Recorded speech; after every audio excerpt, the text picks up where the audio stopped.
जय श्री शिव शंकर। जय माता पार्वती। बहुत समय पहले की बात है।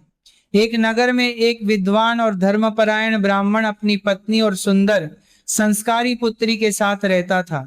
जब पुत्री विवाह योग्य हुई तो ब्राह्मण ने योग्य वर की खोज आरंभ की। अंततः एक सुशील और विद्वान युवक से उसका विवाह निश्चित हो गया। विवाह की तिथि तय होने के बाद ब्राह्मण ने परंपरा के अनुसार एक प्रसिद्ध ज्योतिषी से अपनी पुत्री की जन्मपत्री दिखाई। ज्योतिषी ने कुंडली देखकर गंभीर स्वर में कहा, इस कन्या के भाग्य में एक बड़ा संकट लिखा है। विवाह के तुरंत बाद इसका पति मृत्यु को प्राप्त होगा और यह विधवा हो जाएगी। यह सुनकर ब्राह्मण और उसकी पत्नी के पैरों तले जमीन खिसक गई। दोनों दुख से व्याकुल हो उठे। उन्होंने हाथ जोड़कर पूछा, गुरुदेव, क्या इस संकट का कोई उपाय है? ज्योतिषी ने कुछ देर ध्यान लगाया और कहा, यदि यह कन्या एक महान पतिव्रता स्त्री सोना धोबन की निस्वार्थ सेवा करेगी और वह अपने पुण्य का अंश इसे प्रदान कर देगी तो यह अशुभ योग समाप्त हो सकता है। सोना धोबन दूसरे नगर में रहती थी। ब्राह्मण अपनी पत्नी और पुत्री को लेकर उसके नगर पहुंचा। उन्होंने किसी को अपनी पहचान नहीं बताई। प्रतिदिन सुबह अंधेरे में उठकर वे सोना धोबन के घर की सफाई करते, पानी भरते, भोजन बनाने में सहायता करते और सारे काम चुपचाप करके लौट आते। कई दिनों तक यही क्रम चलता रहा। सोना धोबन हैरान थी कि बिना किसी के आए उसके घर का सारा काम कैसे हो जाता है। एक दिन उसने छिपकर देखा तो उसे ब्राह्मण की पत्नी और उसकी पुत्री सेवा करते दिखाई दिए। सोना धोबन ने उन्हें रोककर प्रेम पूर्वक पूछा, आप कौन हैं और बिना किसी स्वार्थ के मेरी सेवा क्यों कर रही हैं? ब्राह्मण की पत्नी की आंखों में आंसू आ गए। उसने पूरी घटना सुनाई और अपनी पुत्री के दुर्भाग्य का वर्णन किया।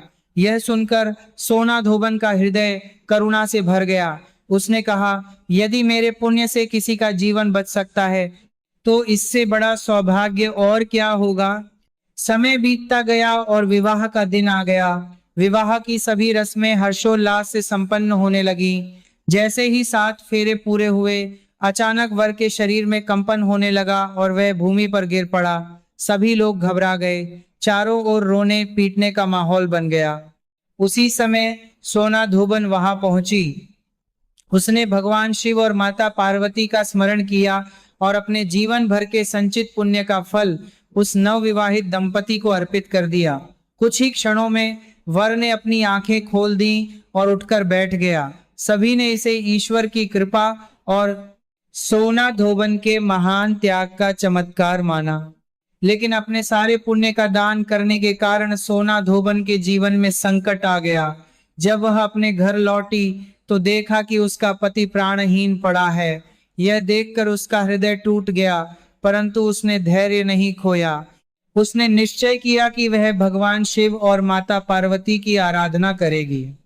संयोग से उस दिन सोमवार को अमावस्या थी, जिसे सोमवती अमावस्या कहा जाता है। सोना धोबन ने पूर्ण श्रद्धा और नियम पूर्वक व्रत रखा। प्रातः स्नान करके भगवान शिव, माता पार्वती और पीपल वृक्ष की पूजा की। उसने पीपल के वृक्ष की 108 परिक्रमा की और प्रत्येक परिक्रमा के साथ भगवान का नाम स्मरण किया। उसने प्रार्थना की, हे भोलेनाथ, यदि मैंने जीवन भर सत्य, सेवा और धर्म का पालन किया है, यदि मेरा मन निष्कपट है, तो मेरे पति को पुनः जीवन प्रदान करें। उसकी अटूट श्रद्धा, तपस्या और भक्ति से भगवान शिव और माता पार्वती प्रसन्न हुए। उन्होंने उसे दर्शन देकर कहा, हे सती, तुम्हारी पतिव्रता शक्ति, सेवा भाव और अटूट विश्वास ने हमें प्रसन्न कर दिया है। तुम्हारे पति को पुनः जीवन प्राप्त होगा।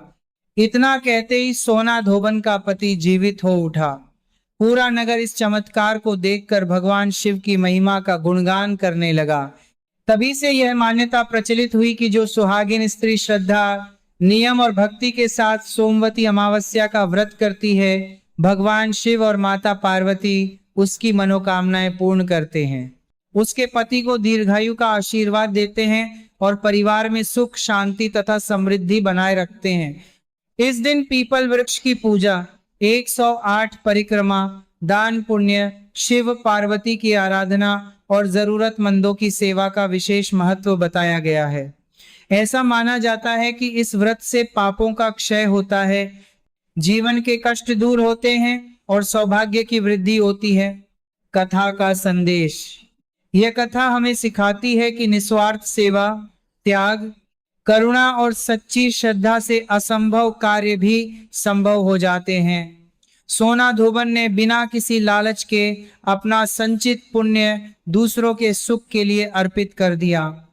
उसके त्याग और भगवान पर अटूट विश्वास ने न केवल एक परिवार का जीवन बचाया, बल्कि अंततः स्वयं उसे भी उसका सौभाग्य वापस मिला।